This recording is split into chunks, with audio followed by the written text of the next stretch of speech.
Cette semaine, le président élu américain Donald Trump a eu des propos pour le moins farfelus et a dit vouloir acquérir pour le compte des États-Unis le Groenland, qui, rappelons-le, est toujours un territoire sous la souveraineté du Danemark, qui est un allié des États-Unis et qui fait partie aussi bien de l'Union européenne que de l'OTAN. Mais quand on s'intéresse un peu à la logique de Donald Trump et sa vision des relations internationales, ses propos ne sont pas forcément si farfelus que ça, en rappelant qu'en 2019, lors de son premier mandat, Donald Trump avait déjà émis cette volonté en la qualifiant de plus grande transaction immobilière de son siècle. Mais du coup, on peut se poser la question de savoir pourquoi est-ce que Donald Trump veut-il à ce point s'acquérir pour le compte des États-Unis le Groenland. Mais avant de commencer, je m'appelle Joseph Roche et si vous aimez mon travail, je vous invite à vous abonner, mettre des commentaires, liker et moi de mon côté, je vous souhaite aussi bien sûr de très belles fêtes de Noël. Donc, quelles sont les raisons qui pousseraient Donald Trump à vouloir acquérir le Groenland et surtout ce que nous allons voir à la fin de la vidéo, donc restez bien jusqu'à la fin, quelles pourront être les conséquences sur les relations entre le Danemark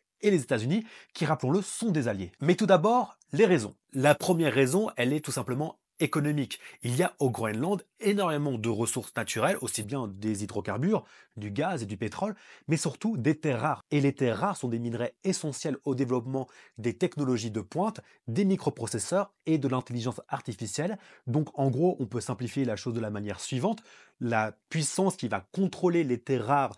pour le XXIe siècle sera celle qui va pouvoir se développer technologiquement, ce qui est essentiel pour tout simplement une forme de suprématie géopolitique sur le reste du monde. Du coup, ça nous mène sur la deuxième raison qui explique la volonté de Donald Trump de s'accaparer le Groenland, qui est tout simplement géopolitique. Comme on l'a dit, les puissances qui auront le maximum de terres rares seront celles qui pourront se développer le plus rapidement technologiquement. Et c'est pour ça que la Chine investit énormément en Antarctique depuis maintenant des dizaines d'années, avec plus de 11% du PIB du Groenland qui vient d'investissements d'entreprises chinoises. Et on sait que Donald Trump est dans une rivalité assez importante avec la Chine. Donc pour lui, contrôler le Groenland lui permettra tout simplement aussi de contrecarrer les ambitions géopolitiques, économiques et technologiques de la Chine, qui est le grand rival des États-Unis pour le XXIe siècle. La troisième raison, elle s'inscrit dans une vision un peu long-termiste, à savoir la fonte des glaces du Groenland. Parce que comme vous le savez, il y a un réchauffement climatique et année après année,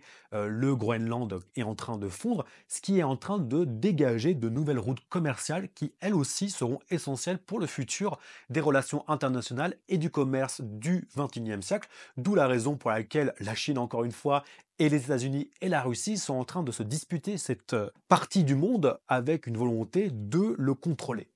Et la quatrième raison, elle est tout simplement militaire, parce que l'Amérique, depuis la guerre froide, a une base militaire au Groenland, à Thule, qui lui permet d'observer ses adversaires comme la Russie et la Chine, et qui lui permet aussi d'avoir une forme de pare-missile contre des potentiels missiles balistiques russes, et aussi tout simplement le fait d'avoir des radars qui leur permettent d'avoir un meilleur contrôle et une meilleure observation du monde. Donc toutes ces raisons expliquent la volonté de Donald Trump de vouloir s'accaparer le Groenland. Alors il est très peu probable que Donald Trump achète le Groenland parce que le Danemark, lors des déclarations de Donald Trump, aussi bien en 2019 que récemment, a dit que sa terre n'était pas à vendre. Mais du coup, quelles sont les conséquences sur les relations entre les États-Unis et le Danemark? D'un côté, c'est problématique pour le Danemark parce qu'il est important de préciser que le Groenland est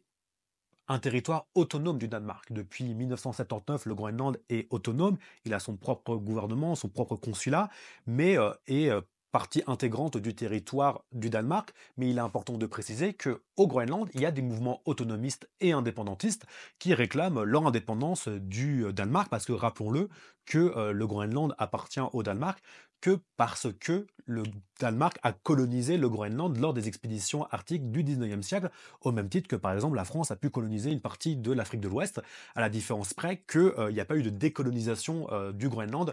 qui est peuplé de peuples indigènes comme par exemple les Inuits, lors des années 60 ou 70, en tout cas il n'y a pas eu de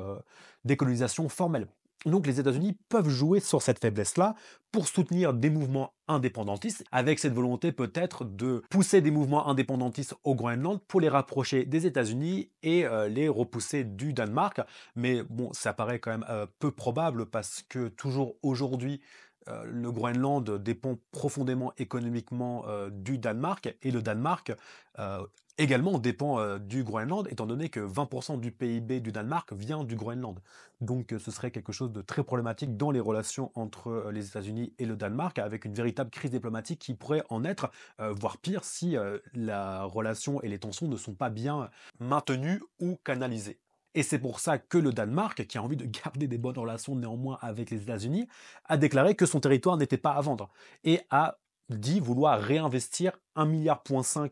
d'euros dans le développement du Groenland et dans le développement de ces technologies. Mais de l'autre côté, la conséquence est aussi un affaiblissement du droit international. Parce qu'en jouant avec la limite du droit international, Donald Trump l'affaiblit. Si on a envie de faire un peu une comparaison, c'est plus ou moins ce que disait Vladimir Poutine par rapport à la Crimée et par rapport au Donbass. Et le résultat a été une invasion de la Crimée et du Donbass par Vladimir Poutine. Donc, quand c'est le président des États-Unis qui utilise de tels propos, c'est un affaiblissement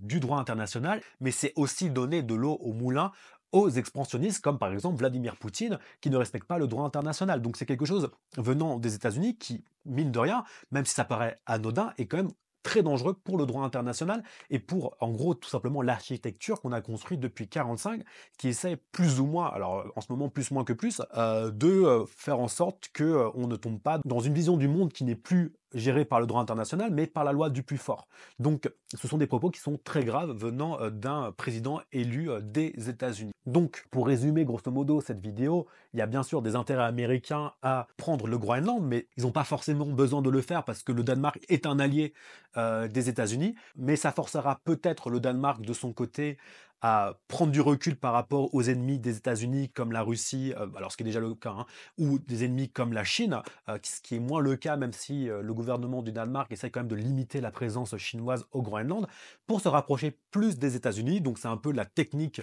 de Donald Trump, taper fort sous la table pour pouvoir avoir ses intérêts, en tout cas ce qu'il pense être ses intérêts, respectés par les puissances internationales. Mais tout ça se fait au détriment, encore une fois, du droit international, avec aussi parfois des non-dits qui sont dits et qui peuvent mener à des catastrophes parfois géopolitiques. Alors j'espère que cette vidéo vous a plu. Si elle vous a plu, je vous invite à mettre un like et mettre des commentaires et vous abonner. Et sur ce, on se retrouve pour une prochaine vidéo.